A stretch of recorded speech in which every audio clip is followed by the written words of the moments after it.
देवरी आमगाव मार्गावर पुन्हा एकदा भीषण अपघाताची घटना समोर आली असून या अपघातात एका व्यक्तीचा जागीच मृत्यू झाला आहे तर 4 जण गंभीर जखमी झाले आहेत। ही हृदयद्रावक घटना देवरी आमगाव मार्गावरील सोनारटोला येथे घडली आहे। आमगाव देवरी मार्गावरील सोनारटोला डोंगरगाव दरम्यान असलेल्या पुलियाजवळ ही दुर्घटना 21 आणि 22 जानेवारी 2026च्या मध्यरात्री सुमारे 2 ते 3 वाजण्याच्या सुमारास घडली।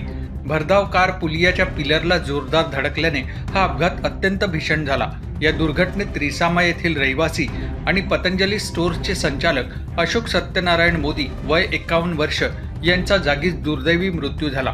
धडक इतकी जोरदार होती की त्यांना वाचवणे शक्य झाले नाही। मिळालेल्या माहितीनुसार अशोक मोदी हे आपल्या कुटुंबियांसह 21 जानेवारी रोजी रायपूर छत्तीसगड येथे गेले होते।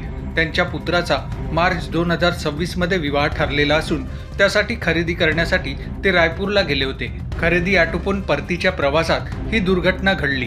या अपघातात कारमधील इतर 4 जण गंभीर जखमी झाले आहेत। यामध्ये अशोक मोदी यांची पत्नी सीमा अशोक मोदी वय 46 वर्षे, मुलगा आयुष अशोक मोदी वय 25 वर्षे, मुलगी मुस्कान अशोक मोदी वय 22 वर्षे तसेच साळ्याची पत्नी दीपा नितीन अग्रवाल वय 38 वर्षे यांचा समावेश आहे। सर्व जखमींना तातडीने उपचारासाठी गोंदिया येथील युनायटेड हॉस्पिटलमध्ये दाखल करण्यात आले असून त्यांच्यावर उपचार सुरू आहेत। जखमींची प्रकृती गंभीर असल्याची माहिती डॉक्टरांनी दिली आहे। दरम्यान मृतक अशोक मोदी यांचे शवविच्छेदन देवरी येथील ग्रामीण रुग्णालयात करण्यात आले असून त्यानंतर मृतदेह नातेवाईकांच्या ताब्यात देण्यात आला आहे। या घटनेमुळे रिसामा परिसरात शोककळा पसरली आहे। या अपघाताची माहिती मिळताच पोलीस घटनास्थळी दाखल झाले आहेत। अपघात नेमका कशामुळे झाला, वाहनाचा वेग किती होता तसेच चालकाचे नियंत्रण कसे सुटले याबाबत सखोल तपास सुरू असून घटनेचा पुढील तपास सालेकसा पोलीस करत आहेत। दरम्यान देवरी आमगाव मार्गावर